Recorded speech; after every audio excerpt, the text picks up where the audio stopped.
Hi, everybody. Welcome back. We're now starting season 3. This is our first episode this season. Season 2 ended up sort of cutting off short after 3 episodes because we started the Living 365 videos that were family oriented, as well as this major project that I'm working on. Is something we're building out here that's just really, really big. It's going to take a lot of effort and a lot of energy and a lot of thought. So I was doing a lot of research. And then we hit the holidays, and now we're at the beginning of the new year. So I wanted to start season 3, kind of picking up where I left off, which was talking about God and some things about his existence and about creation, and about the fact that he is the God that we believe he is, that the Bible says he is, that the logic and reason also suggests he must be. So once again, as always, please share this with anybody else. I am going to try also this season to make several small videos as opposed to long videos. So I may have several videos that are talking about the same topic and just the pieces, just because I felt like they were getting too long. I felt like people were going, okay, I could be wrong. I don't know. If you're going, no, I want a 30-minute video. Sorry, these are going to be more like 5. So anyway, quickly, today's title is God Cannot Do Everything. Now, when I was in college, I had a philosophy professor that said, well, if God really exists and God's all-powerful, ask him to make a rock so big that he can't pick it up. See, that's impossible. He can't make a rock. He can make a rock, but he makes it so big he can't pick it up, then he can't pick it up. So you got a so totally impossible scenario there. So he can't do all that. He can't do everything. Well, the statement there is true. He can't do everything. So to demand that every single possible conceivable thing is what you put into omnipotent, then you've got a mistake there. See, what omnipotent really is defined as is a being that can do everything that can be done. See, for instance, God cannot make a square circle. God cannot make a rock so big he can't pick it up. God cannot describe to you the sound of the color green. There are several things like that are just illogical. He cannot make a married bachelor. Those are illogical things. He can't make a thing that cannot be done. It cannot be existent. He cannot do a thing that is impossible to be done. So that doesn't necessarily mean he's omnipotent. What it means is if it can be done, he can do it. Everything that can be done, he can do. But that puts him in a situation of what can we do? Because we see some different things, aspects of God's existence.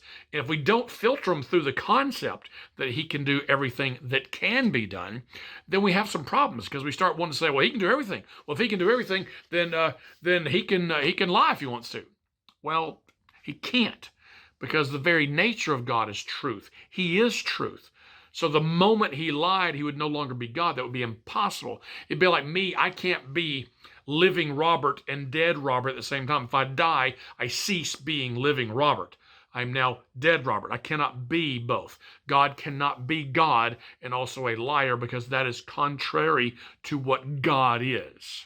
So he cannot do that. He also can't ignore wrong. He cannot be a fair and righteous judge and ignore wrong. I'm going to put a couple of verses on here at the screen here, but I'm not going to. I'll let you read them.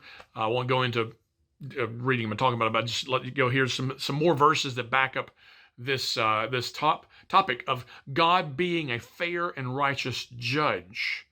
See, if he ignores wrong, he's not being fair. If two people come to a judge, one has murdered somebody, another's murdered somebody, he says, you know what, you go to jail. Okay, I'm feeling good today, let you go.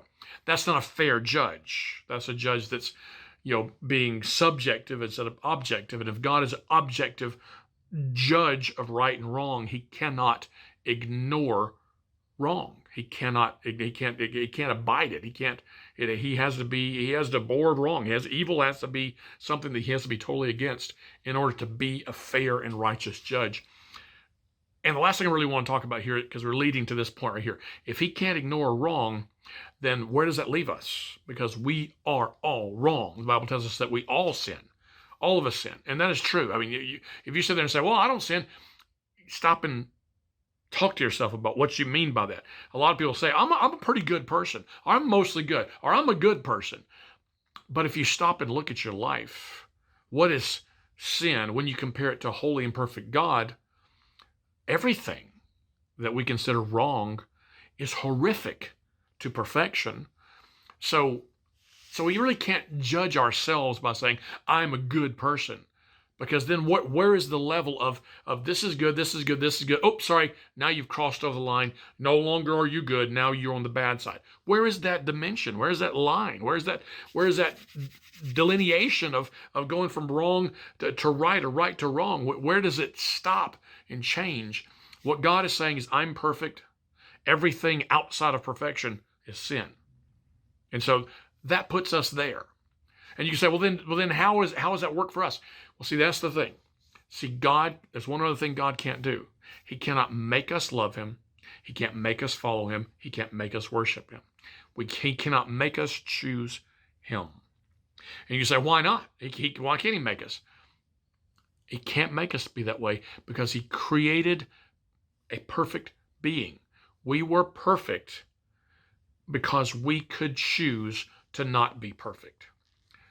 See, what God wanted was not machines. God didn't want robots.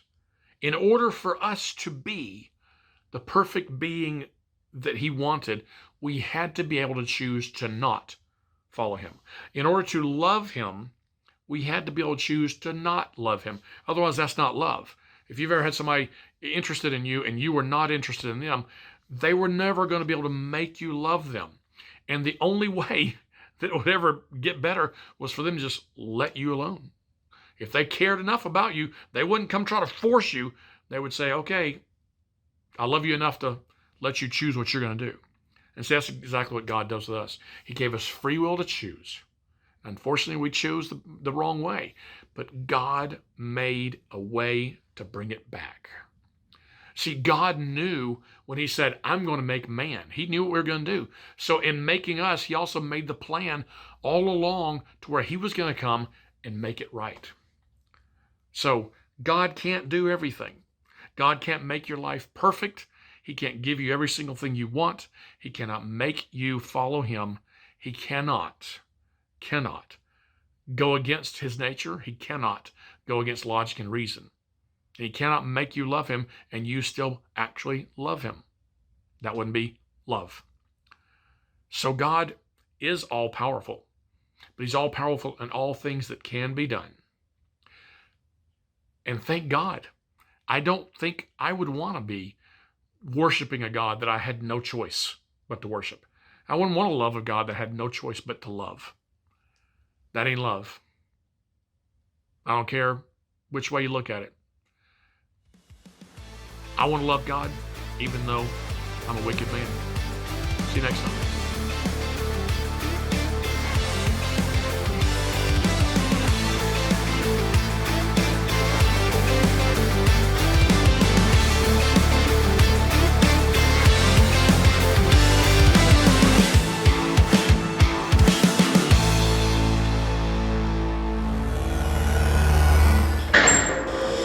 Shield Apologetics.